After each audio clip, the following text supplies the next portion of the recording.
નમસ્કાર. ધોરણ 9ના ગુજરાતી વિષયના અભ્યાસમાં ફરી એક વખત આપ સૌનું સ્વાગત છે. મિત્રો, આજે આપણે પ્રકરણ 4નો અભ્યાસ કરીશું, જેનું નામ છે ગોપાળ બાપા. નામ જેવું સરસ છે, બસ એમનું ચારિત્ર્ય પણ એટલું જ સરસ છે, એમનું જીવન પણ એટલું જ સરસ છે, અને આ પાઠ પણ એવો જ સરસ છે. પાઠના લેખક છે મનુભાઈ પંચોળી, જેને આપણે દર્શકના નામથી પણ ઓળખીએ છીએ. મનુભાઈ પંચોળીનો જન્મ 2 નવેમ્બર 1914ના રોજ અને તેમનું અવસાન 29મી ઓગસ્ટ 2001ના રોજ થયું. મનુભાઈ રાજારામ પંચોળી, આ એમનું આખું નામ. દર્શકના નામથી આપણે સૌ એમને ઓળખીએ છીએ. તેમનો જન્મ રાજકોટ જિલ્લાના વાંકાનેર તાલુકાના પંચાશિયા ગામમાં થયો. આમ તો સ્વતંત્રતા સેનાની એટલે ચુસ્ત ગાંધીવાદી. જેલમાં રહ્યા અને આ દરમિયાન ખૂબ વાંચન કર્યું, મનન કર્યું, ચિંતન કર્યું. વળી ઇતિહાસનો એમને ખૂબ રસ અને ઊંડા અભ્યાસી. તેમણે ગ્રામ દક્ષિણામૂર્તિ લોકભારતી ગ્રામ વિદ્યાપીઠમાં ઉચ્ચ સ્થાને રહી રાષ્ટ્રીય કેળવણી ક્ષેત્રે ઉત્તમ કામગીરી કરી. હજુ પણ આપ સણોસરા જાઓ અને લોકભારતીમાં જાઓ તો એમની ઝાંખી તમારી નજર સમક્ષ ઊભી થાય. અને એ વખત હતો મનુભાઈ પંચોળીના સમયનો કે એમના નીચે એટલે કે એમના નેતૃત્વની અંદર જ્યારે લોકભારતી ગ્રામ વિદ્યાપીઠ ચાલતી, ત્યારે ત્યાંથી અભ્યાસ કરનાર દરેક વિદ્યાર્થી છે એ કંઈક વિશિષ્ટ શક્તિઓ લઈને બહાર આવતા.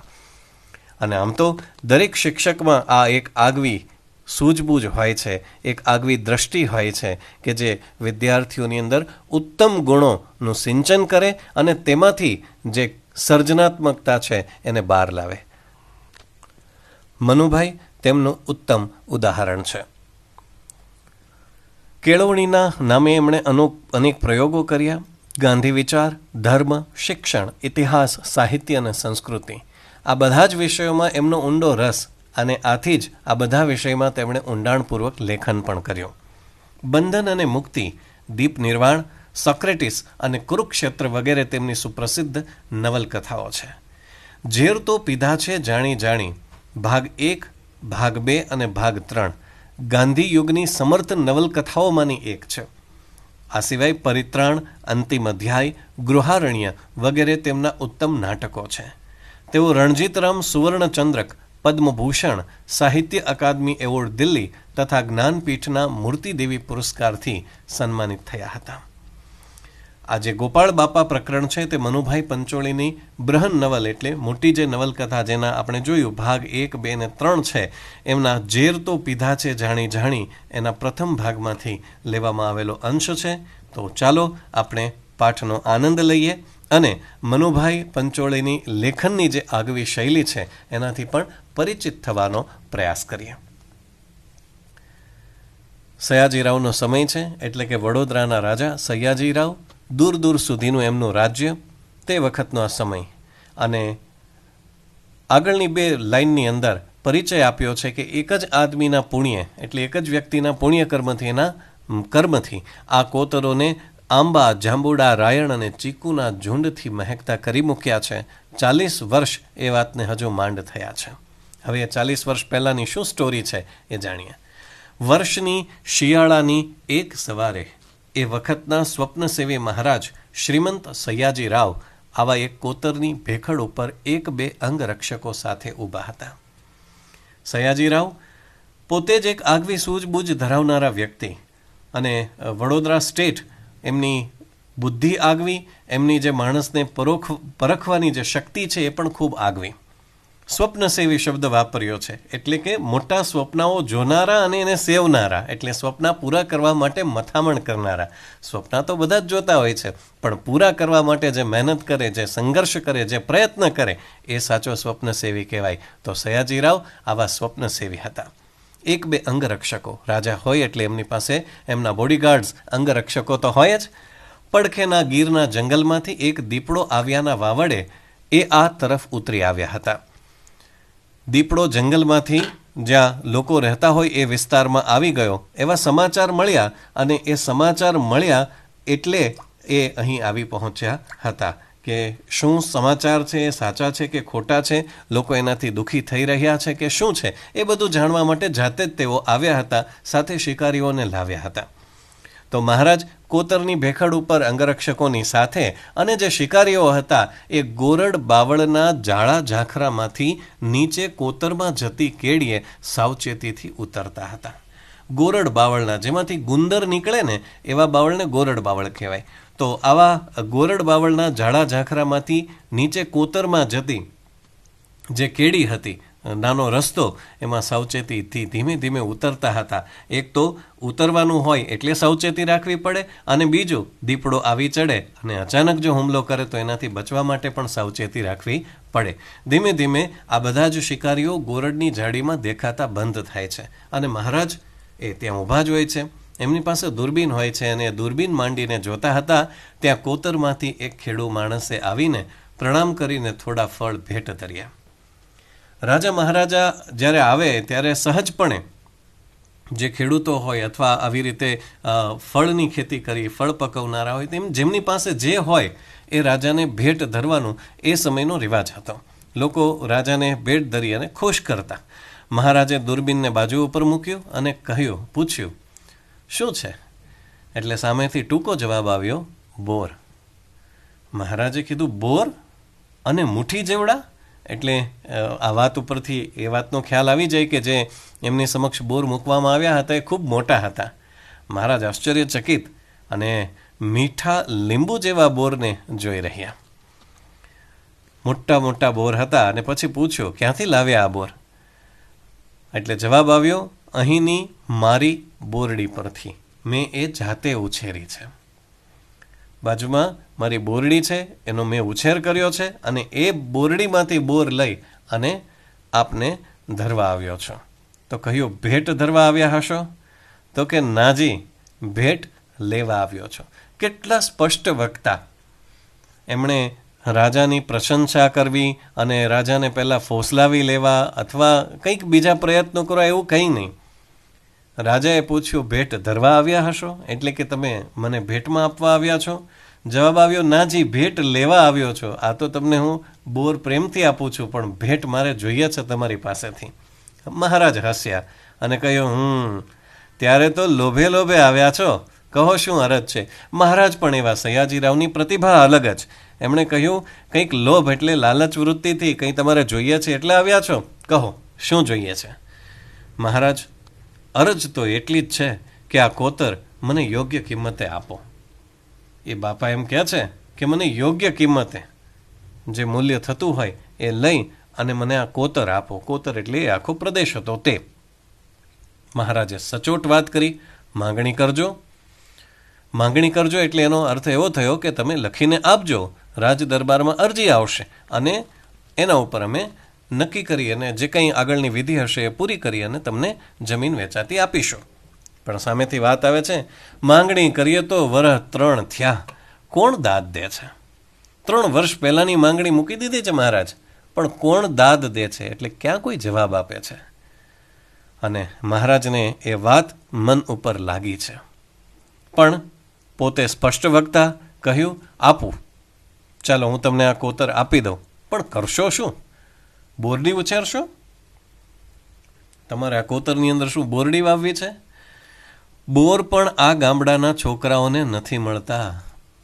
દાદા કહે છે કે આ ગામના છોકરાને બોરેય નથી મળતા, પણ સાચું કારણ એ છે કે આ બધા કોતરોનું તળ સાચું છે.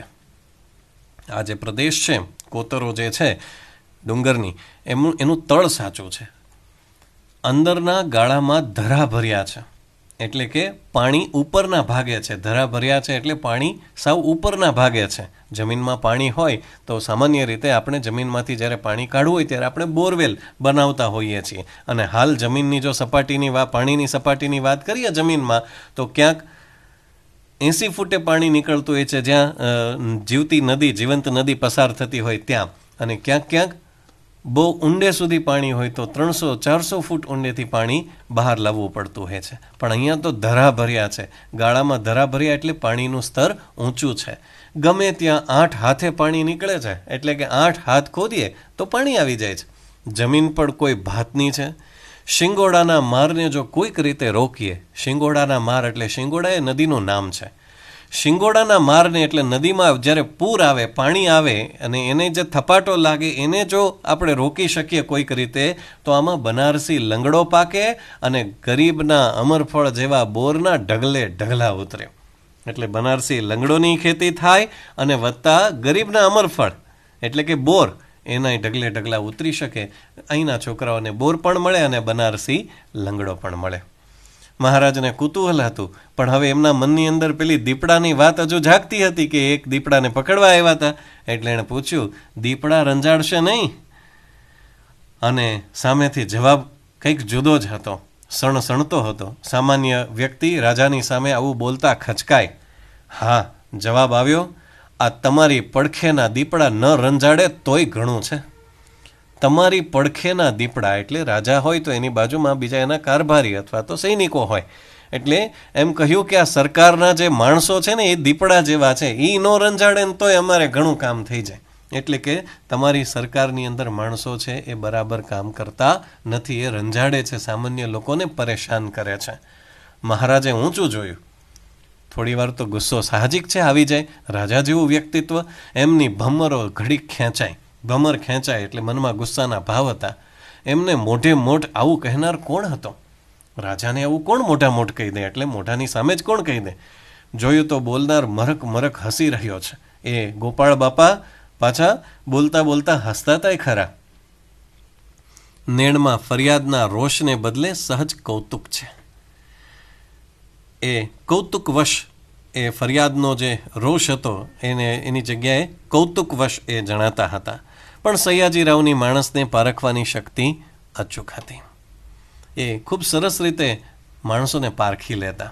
એમણે ધારી ધારીને બોલનારને જોયું ને, કારણ કે જે વ્યક્તિ ફરિયાદ કરી રહ્યો છે એ કોઈ પણ વ્યક્તિ ફરિયાદ કરે તો રોષ હોય, ગુસ્સો હોય, પણ અહીંયા તો કૌતુકવશ મરક મરક હસતા હતા ગોપાળ બાપા. ઊંડો શ્વાસ લીધો અને એમણે જાણે મનમાં કંઈક ઉતાર્યું હોય એવા ભાવ વ્યક્ત કર્યા અને પછી એકાએક ઝડપથી બોલ્યા, તમને આ કોતર આપ્યું, હમણાં જ લખી આપું છું. બીજી કંઈ મદદ જોઈતી હોય તો એ પણ ખેતી ખાતું આપશે. તમારે આ કોતર જોઈએ છે ને, લખી આપું છું. લખી આપે એટલે એના નામે કરી આપે છે. જો બીજી કંઈ જરૂરિયાત હોય તો એ કહેજો. પણ એ કામ કરવાનું છે. પેલું મંદિર જોયું? એમણે કોતરને છેડે મથાળા પર ઉભેલ એક જીર્ણ શિવાલય બતાવ્યું. મથાળા પર એટલે કોતરથી થોડું થોડું ચઢાણ, અને ચઢાણ ઉપર એક જીર્ણ શિવાલય એટલે ખૂબ જૂનું શિવાલય, અને જીર્ણ અવસ્થામાં એટલે દીર્ઘકાલીન હોય એટલે સાહજિક છે કે એ જીર્ણ અવસ્થામાં આવી ગયું હોય, તૂટફૂટ થઈ ગઈ હોય એમાં, તો અવસ્થા સુધી પહોંચેલું શિવાલય બતાવ્યું. જી જોયું હો મહારાજ, એ અપૂજ રહે છે. અપૂજ રહે છે એટલે એમાં પૂજા થતી નથી.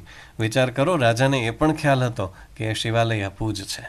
પેશવા સરકારે બંધાવ્યું છે, એટલે કે જૂની એ સમયની જે પેશવાનું જ્યારે રાજ્ય હતું એ સમયે ત્યાં બંધાવાયેલું છે. અને જૂનવાણી શિલ્પનો નમૂનો એ છે. એની પૂજાનો બંદોબસ્ત કરી દો. તમારે અહીં ખેતી કરવી હોય તો તમે અહીંયા જ રહેવાના છો, તો એક પૂજારીને બેસાડો અને ત્યાં પૂજા કરાવડાવો. સામેથી જવાબ આવ્યો, દખ લગાડતા નહીં મહારાજ, ખોટું ના લગાડતા હો, મારાથી બને એવું નથી. એટલે કે હું ત્યાં પૂજારી બેસાડી શકું એમ નથી. કેમ? મૂર્તિને માનતા નથી? મહારાજે પૂછ્યું. ના રે બાપુ, એમ તો અમે અને તમે સૌ મૂર્તિઓ જ છીએ ને. મહારાજે પૂછ્યું કે શું ભગવાનમાં નથી માનતા, એટલે કે મૂર્તિમાં નથી માનતા? તો કહ્યું, તમે અને અમે બધા મૂર્તિઓ જ છીએ ને. આ મૂર્તિઓને રહેવાની જગ્યા નથી મળતી, વળી પાણાની મૂર્તિઓ ક્યાં પધરાવવી? એ પથ્થરની મૂર્તિઓને ક્યાં સાચવવી, એવો અર્થ એમના કહેવાનો હતો. મહારાજ ઘડીભર કહેનાર સામે એકી ટશે જોઈ રહ્યા. મહારાજ ગોપાળ બાપાની એક એક વાતથી થોડા આશ્ચર્યમય પડતા હતા અને એમના ઉપર અસરે મોટી થતી હતી. એકી ટશે જોતા રહ્યા અને પછી કીધું, વાત તો સાચી છે, પણ ત્યાંય મૂર્તિને નામે આશરો સૌને મળે એવું કરજો. એટલે રાજાએ આડકતરો ઈશારો આપ્યો કે એ મંદિર છે તો ત્યાં કોઈકને આશરો મળી રહે એવું તો કંઈક થઈ શકે ને. તો જવાબ આવ્યો, ધર્મશાળા બંધાવીશ, એટલે ત્યાં આવતા જતા લોકો હોય રહી શકે એવી વ્યવસ્થા કરી દઈશ, એવું ગોપાળ બાપાએ કીધું. ભલે, આ તુલસીશ્યામ જવા આવવાનો ધોરી માર્ગ છે, એટલે અહીંયાથી વટે માર્ગો નીકળતા હોય તો એની રહેવાની સગવડતાઓ કરી આપજો. એટલે કે ગોપાળ બાપાને નામે કોતર લખાઈ ગઈ. પણ રાજા તો આટલી વાત કરીને ક્યારના જતા રહ્યા હોત, પણ પેલા શિકારીઓ હજુ નહોતા આવ્યા. એટલે પાછી એણે ગોપાળ બાપાનું એમને પાત્ર છે ઇન્ટરેસ્ટિંગ લાગ્યું, રસપ્રદ લાગ્યું, એટલે એમની હારે વાતો ચાલુ રાખી. જાણ્યું કે આ હકીકતે ખેડૂત છે પણ જાતીય વણિક છે અને નામ ગોપાળદાસ. બરડાના પેટાળના એક ગામડામાં રહે છે. બરડો ડુંગર છે, એનું પેટાળ એટલે તળેટી, એનું એક નાનું એવું ગામ. એ ગામની અંદર ગોપાળ દાદા રહે છે. આ બધી જમીનની ખટપટ કરે છે. આ બધી જમીનની ખટપટ એટલે આ કોતર માટે એણે રાજાને પૂછ્યું અને પરમિશન લીધી. આ બધી ખટપટ એટલે આ માથાકૂટ એટલા માટે કરે છે કે એના ભાઈબંધનો દીકરો છે ને એનો ઉછેર સારી રીતે થાય એટલા માટે. અને આગળ વાત સમજે છે તો કહે છે કે જરિયાની કોલિયરીનો ભાગીદાર એ ભાઈબંધ 4 મહિના પહેલાં જ મરી ગયેલ છે. એમની સાથે કુલી એટલે આમ તો બોરડી થાય, એટલે એ ખેતી કરતા હશે એ વિસ્તારમાં, અને એ બાબતમાં એનો જે ભાગીદાર છે, ભાઈબંધ છે, એનું 4 મહિના પહેલાં મૃત્યુ થયું. અને એ ભાગીદાર જે છે એ જતાં જતાં એક ચિઠ્ઠીમાં બધી માલ મિલકત અને દીકરાની સાચવણી બધું જ ગોપાળદાસને આપી ગયા. હવે ગોપાળદાસ ઉપર એટલો ભરોસો હશે, અને પહેલાંના સમયમાં આવું થતું. અને હકીકતે જ્યારે આવું થતું ત્યારે જે માણસના હાથમાં જવાબદારી આવી છે એ કોઈ પણ ભોગે એ જવાબદારીને પૂરી પણ કરતા. એટલે બહુ અનોખું એ સરસ મજાનું દર્શન કહી શકાય એવું એ અત્યારે મનુભાઈ પંચોળીએ આ પ્રકરણમાં કરાવ્યો છે. મહારાજ પૂછે છે, તે આપ પરાનો છાયો મૂકીને અહીં શા સારું જમીન માગો છો? તમે વણિક છો, વેપારી છો, આબ પરામાં રહ્યો છો, તો પછી અહીંયા જમીન શેના માટે જોઈએ? બાપુ અમે રહ્યા વાણિયા, મૂડી નાખતા પહેલાં 100 ગળને ગાળી. અમે ક્યાંય રોકાણ કરીએ ને પહેલાં તો બધું જોઈ લઈ ને. એમાંય આ તો પારકું ધન.